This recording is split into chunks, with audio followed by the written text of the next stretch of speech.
Yeah? Yeah. My number 6 is UFC, EA Sports UFC, the video game on Xbox One. On your list?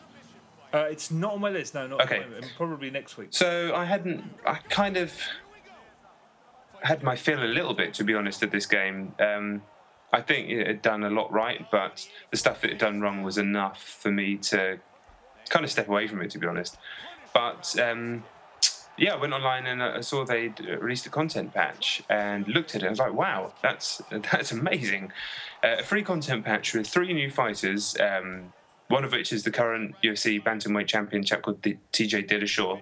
Excellent addition, real Amish in the first place. He wasn't in a game, but fair play to them. The game's not been out.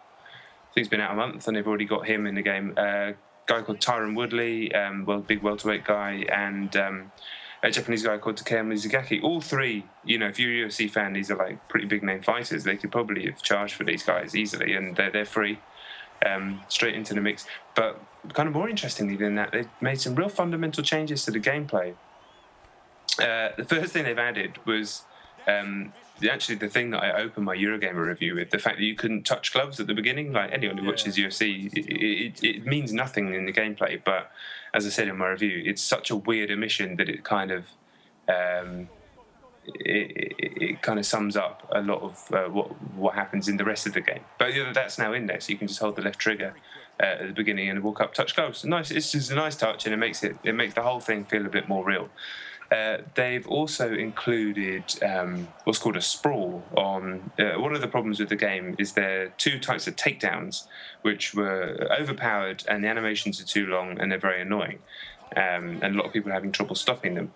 They've now included an animation where a sprawl is basically a wrestling defensive move, where the guy who's being taken down kicks his legs out backwards like a burpee that you might have done in an aerobics class, or you've probably done it naturally when someone's trying to rugby tackle you.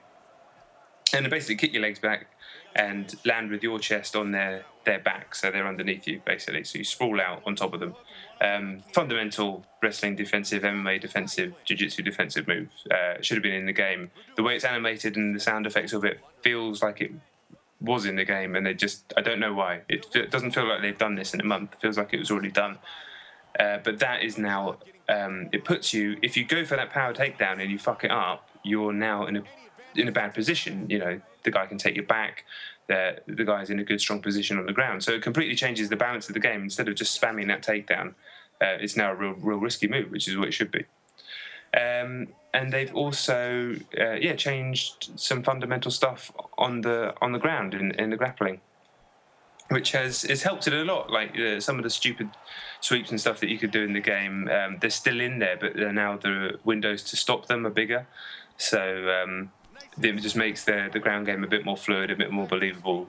It's still far from perfect, and it still feels a bit amateurish, but it doesn't look as daft as it did to someone who watches a lot of UFC. Certainly that there's one move in the game which people who played the game a lot is called the scissor sweep from guard. Do you either know what that means or you don't? But it was you just never see it in UFC, and it was literally almost every single time you hit the ground in this game, it was happening. Ridiculous.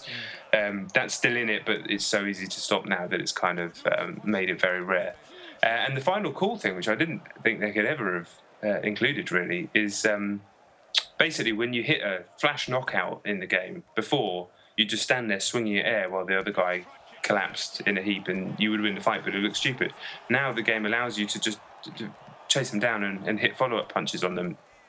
There's nothing that the guy who got knocked out can do.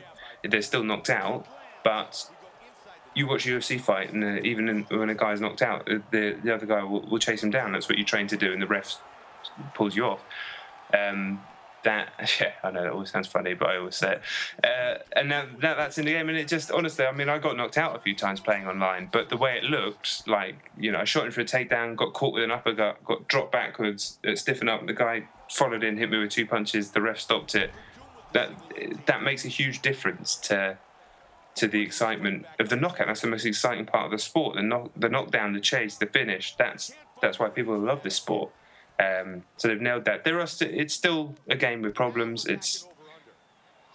I don't know how much more they can do to this version of the game to elevate it, really. But this has made a real difference, and it's just really nice to see. They just came out there and the patch stuff would have obviously been free, but to couple it with 3 new fighters, I think it's pretty decent, to be honest, because we're not used to being treated decently, and that's pretty bloody decent, especially from a company that, quite rightly in some cases gets a lot of grief in EA, but here they've definitely done the right thing.